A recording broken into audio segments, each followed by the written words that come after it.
In AD 218, when the young Heliogabalus, barely 14 years old, ascended the Roman throne, instigated by his power-hungry grandmother, Julia Maesa, the Roman Empire found itself at the epicenter of an unprecedented scandal. Imagine a youth elevated to the position of high priest of an exotic cult, arriving from distant Syria, who not only brought with him alien and cruel rituals, but also intended to erect a new temple on the Palatine Hill, aiming to dethrone Jupiter himself. His religious services devolved into bacchanalian revels, wine mixed with the blood of sacrifices, and unsuspecting guests were showered with a deadly rain of rose petals. The Senate and the Praetorian Guard, pillars of Roman authority, observed this madness with undisguised horror.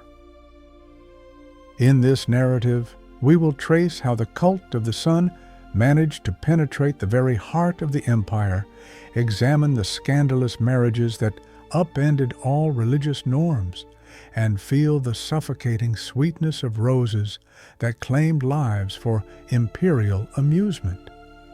The reader will discover how Heliogabalus's unique understanding of gender identity and his pro-women policies shocked the patriarchal foundations of society. Finally, we will recount the cunning conspiracy, woven by his own grandmother, that led to the emperor's violent overthrow. By the end, the reader will know the full truth about this heretical ruler, whose name became synonymous with madness and depravity. The Roman Empire, weakened by the death of Septimius Severus in AD 211, passed into the hands of his son, Caracalla, along with the burden of unresolved issues. The legions, lavishly rewarded by Caracalla, became an instrument of his power, but as the treasury emptied, the Senate lost its influence, becoming a silent observer. The Praetorian Guard, having tasted power, craved further change, and was willing to enthrone whoever paid most. The Antonine Age ended tragically. Caracalla, whose name is immortalized by the constitution that granted citizenship to many provincials, left a bloody trail in Rome's history. His unbridled passion for luxury and extravagant spectacles, financed by plundering the treasury and ruthless murders of relatives, led to an inevitable end. In April AD 217, en route to a festival, Caracalla fell by the hand of a centurion, plunging Rome into an abyss of instability. He was succeeded by Macrinus, the Praetorian prefect, who lacked aristocratic lineage and charisma. This seasoned administrator attempted to curb the chaos and restore order by curtailing privileges and introducing new taxes. However, his measures provoked the anger of soldiers who longed for Caracalla's generous gifts.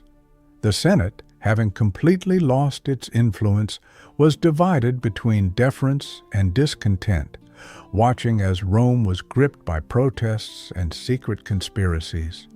In this serpentine tangle of ambition and betrayal, Julia Maesa, sister of the late Julia Domna, saw an opportunity to regain power for her family. She cleverly manipulated young Varius Avitus Bassianus as an instrument to achieve her aims. At the heart of the crisis, she wove an intrigue that would lead to one of Rome's most scandalous reigns. Julia Maesa, sister of the powerful Julia Domna, recognized in the chaos following Caracalla's assassination a chance to restore her family's lost standing. Displaying considerable political acumen, she devised a cunning plan to discredit the usurper Macrinus, spreading the rumor that her grandson, Varius Avitus Bassianus, was in fact Caracalla's illegitimate son. Her daughter, Julia Soaemias, publicly disavowed her husband, and messengers carried this sensational news to the legions stationed in Syria. The culmination of the conspiracy was the proclamation of the young priest Heliogabalus as emperor before the statue of this deity in Emesa, carried out by centurion Publius Valerius Comazon and his supporters. One June night in AD 218, fate caught up with Macrinus. He was seized and executed, clearing the path to the throne for young Bassianus, henceforth known as Heliogabalus, who was barely 14 years old.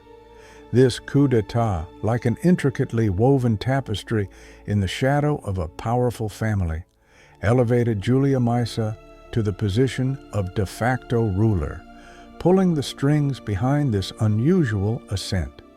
Can one imagine the complexity of coordinating a conspiracy where life, honor, and the fate of an entire empire were at stake, and the sole weapons were rumors and purchased loyalty? Varius Avitus Bassianus, clad in the priestly purple robes of Heliogabalus, stood before the statue of the sun god in Emesa. There, centurion Publius Valerius Comazon, raising a crown above the astonished legions, proclaimed the young priest emperor. That same night, 8th of June AD 218, Macrinus was seized, and his immediate execution sealed the success of the audacious coup. In Rome, Bassianus adopted the name Marcus Aurelius Antoninus. At just 14 years old, his initial decisions included granting extensive powers to Julia Maesa and appointing her supporters to key positions in the Praetorian Guard. The capital was thrown into disarray. A young ruler and seasoned generals shared a single throne, and the Senate, overcome with astonishment, reluctantly acknowledged the emperor enthroned by the legions. This seizure of power was no spontaneous act, but the culmination of a meticulously crafted family plan. Skillfully disseminated rumors, bribed allies, and a belief in an alien god combined to elevate a youth destined to forever change the face of Rome. Can one imagine the whispers of fear and uncertainty as an inexperienced youth took control of a 1,000-year-old empire? Emperor Heliogabalus, a figure shrouded in scandalous notoriety, left an indelible mark on Roman history with his religious innovations. He introduced the Roman public to the cult of Heliogabalus, the sun deity revered in his hometown of Emesa. Imagine the magnificent spectacle, a statue, richly adorned with gold and precious stones, solemnly parading through the streets of Rome, accompanied by bright torches and the deafening roar of drums.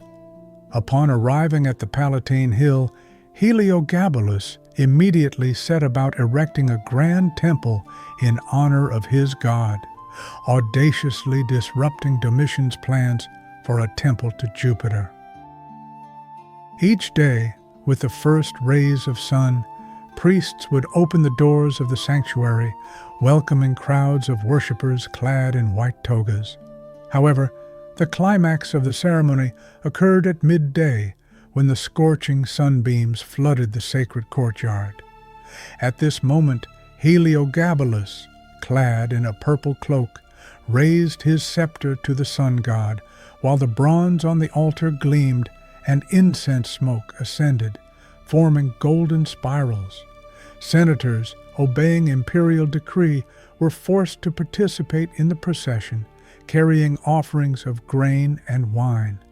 The high priest loudly proclaimed that Heliogabalus was the invincible sun and should replace all ancient gods of the Roman pantheon.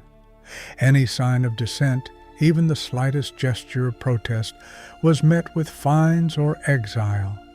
Suddenly, the Roman pantheon found itself subservient to a single exotic deity, and the Senate realized with horror that the religious empire was cloaked in an alien radiance.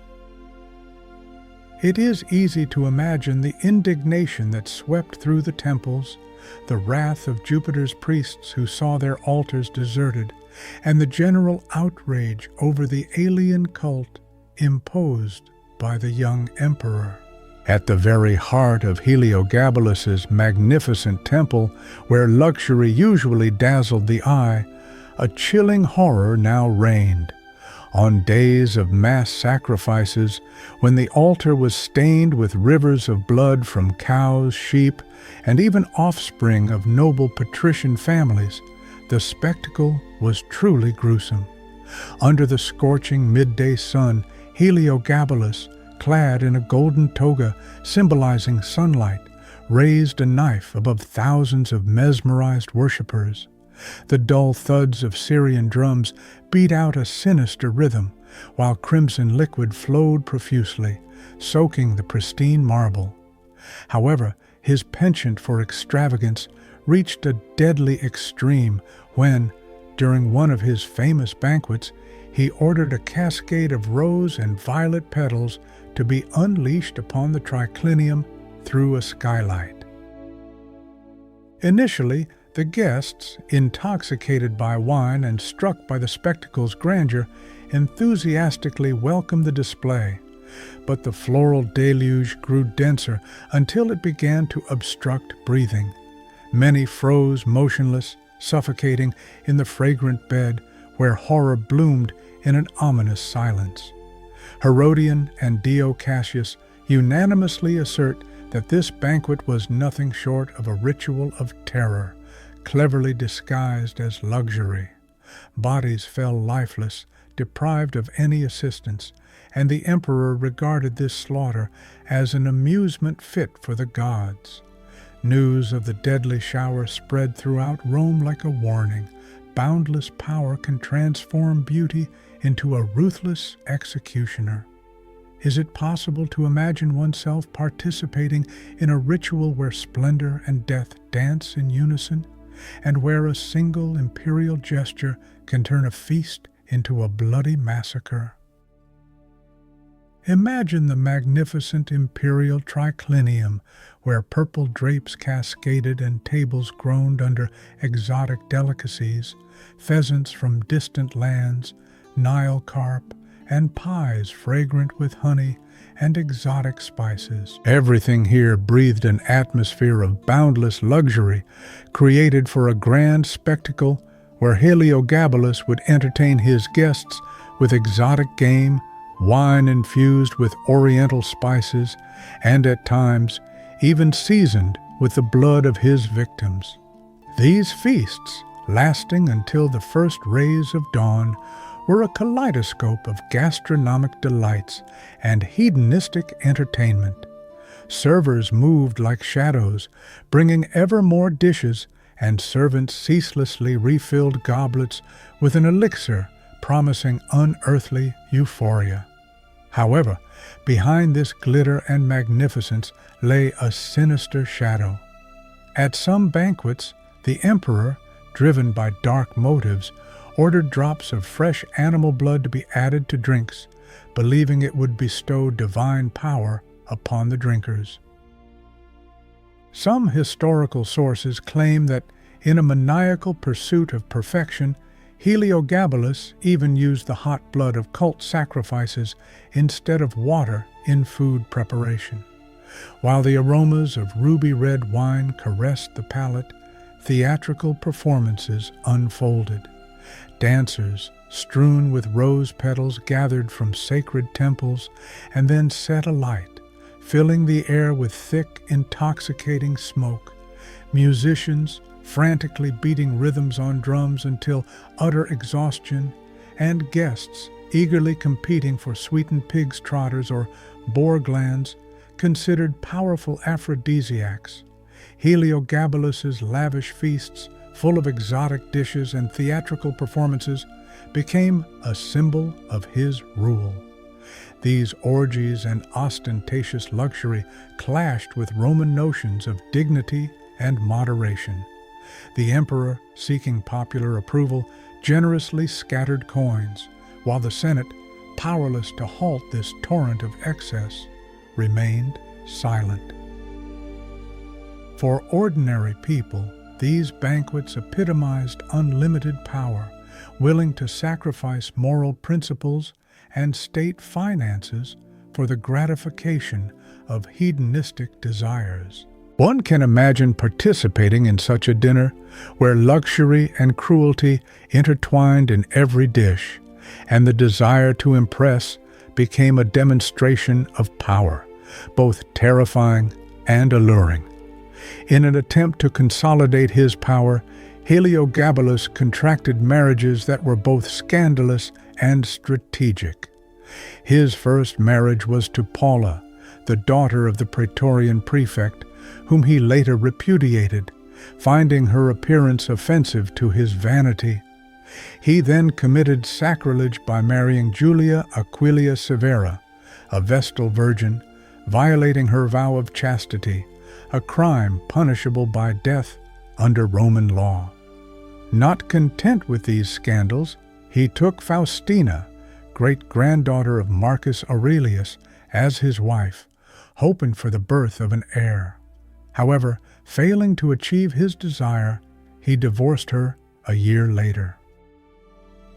Eccentric Emperor Heliogabalus, like a storm, burst into conservative Rome, overturning centuries-old traditions and provoking a wave of outrage in society.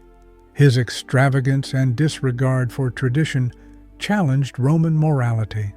He first entered into bigamous unions with Heracles, a Greek slave, and Aurelius Zopyrus, a renowned athlete, two simultaneous spouses whose bodies he simultaneously admired and disdained at his whim. Each marriage violated millennia-old taboos and subjected the spouses to the mockery and contempt of the Senate. His grandmother, fearing the complete breakdown of social order, annulled these marriages one after another. But the damage was already done. Rome witnessed for the first time an emperor transgressing all boundaries of traditional marriage. Can you imagine being forced to marry a young tyrant, knowing your union could become your own repudiation at the emperor's whim? Heliogabalus defied all norms, donning female togas, wigs, and applying eye makeup, much like a priestess of the solar cult. This was not merely a fashion whim. He proclaimed a desire to be a woman, offered rewards to physicians for genital surgery, and demanded that subjects refer to him as empress, not emperor. Furthermore, he elevated Julia Suemius, his mother, to the rank of consul, making her the first woman with voting rights and participation in the Senate. Soon after, he established a women's senate on the Quirinal Hill, where noble matrons discussed decrees and set standards of conduct. This political audacity, inspired by the traditions of Emesa, where women of high birth held real power, shocked the Roman patriarchy. The forum filled with indignant voices, and the nobility accused the usurper of distorting divine order. In an era when societal norms strictly regulated the roles of men and women, young Emperor Heliogabalus committed an act beyond comprehension. He boldly fused his gender identity with religious cult and state governance, challenging established norms and traditions. This daring union of faith and rule-breaking transformed his reign into a symbol of the struggle for equality, but at the same time became the cause of a major scandal that ultimately led to his downfall. One can only imagine the horror that gripped the Roman elite when the young emperor, clad in female attire and disregarding all conventions, sat on the throne, and his mother occupied the consul seat in the very heart of Rome. While Roman senators debated the fate of the empire, Heliogabalus reveled in his parallel power, founded on debauchery and permissiveness.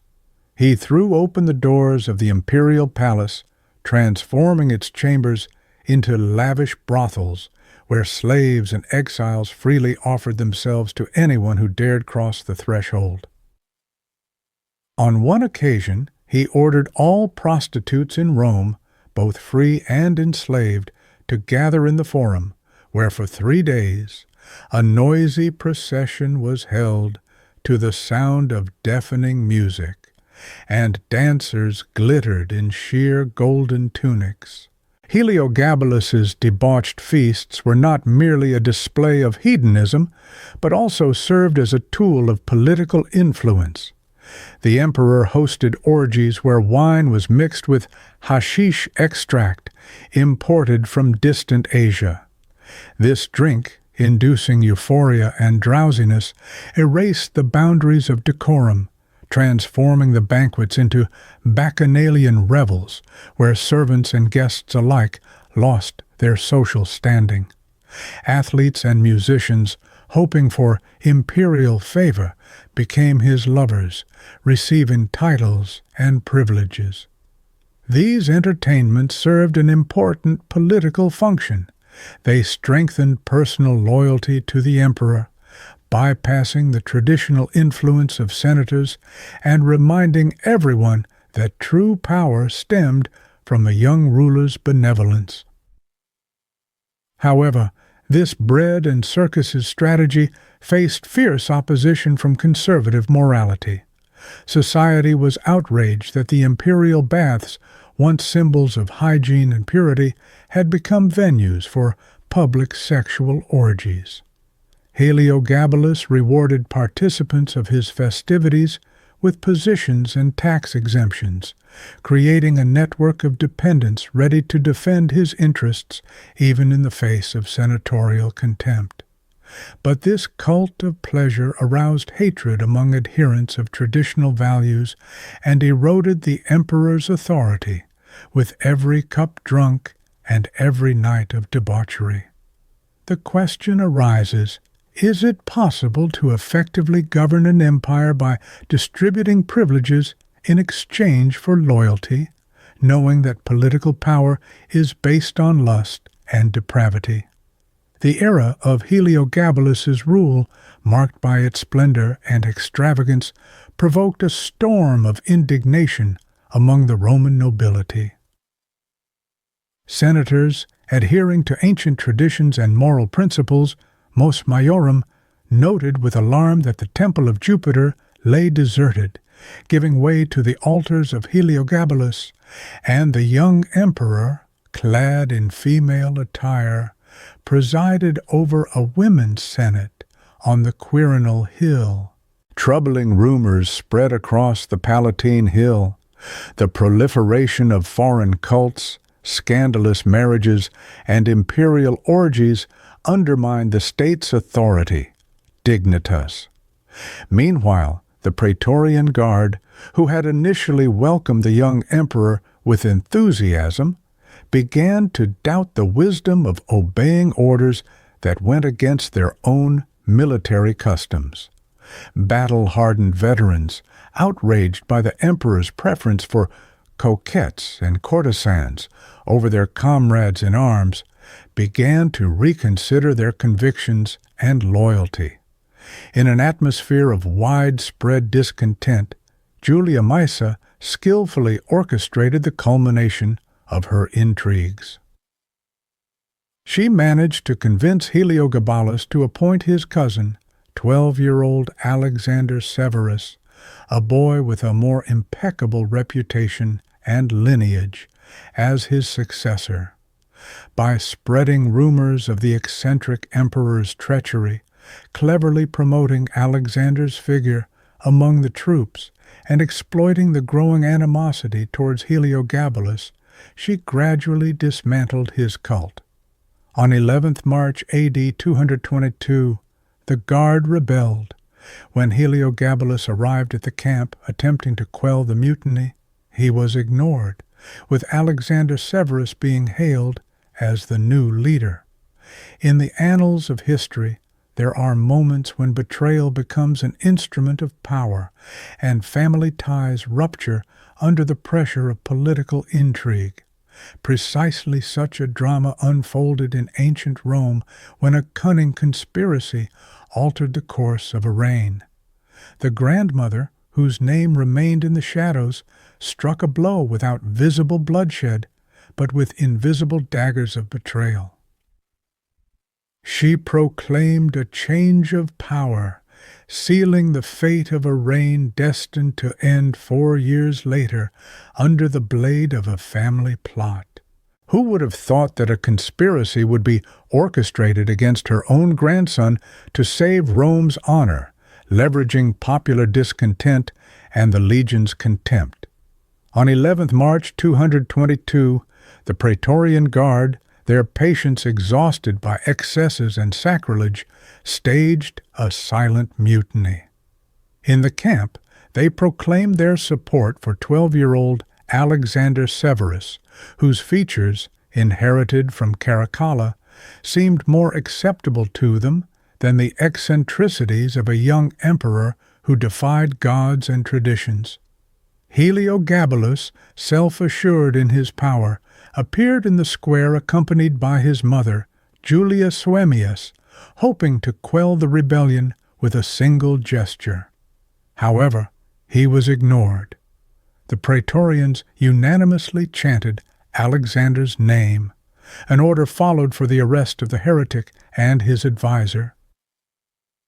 Without the slightest resistance, both were seized and beheaded. Their naked bodies were paraded through the streets, displayed publicly as a warning. Heliogabalus's body was thrown into the Tiber, while Julia Suemius's body was left to lie in obscurity. The Senate decreed damnatio memoriae, condemning their memory to oblivion. Their names were erased from the annals of history, temples destroyed, and edicts annulled. In just a few hours, the youth who had dreamed of becoming a god transformed from deity to victim, and his shadow-marred reign became a stark reminder of the limits of power.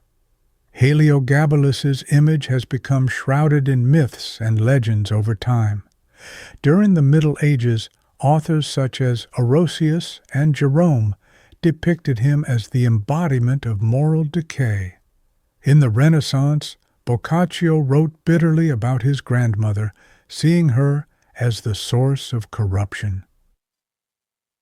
However, his bold attempts to challenge established gender stereotypes and grant women more power anticipated modern debates on self-determination and the political role of the individual.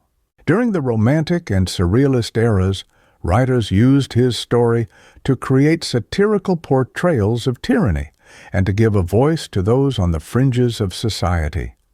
Nowadays, his reign is viewed as an example of appalling abuse of power, but also as a harbinger of social change. Heliogabalus, the usurper, forever altered perceptions of power and gender roles within the Roman Empire. Heliogabalus's story reminds us that there is a fine line between genius and madness, much like a delicate wreath of flowers. This young man shook a 1,000-year-old empire by introducing foreign cults, orchestrating bloody feasts, and contracting forbidden marriages, yet ultimately fell victim to the very audacity that once propelled him to the pinnacle of power.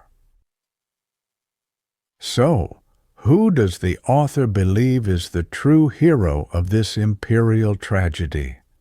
The god who sought to be king, the scheming grandmother, or the Praetorian Guard who restored order?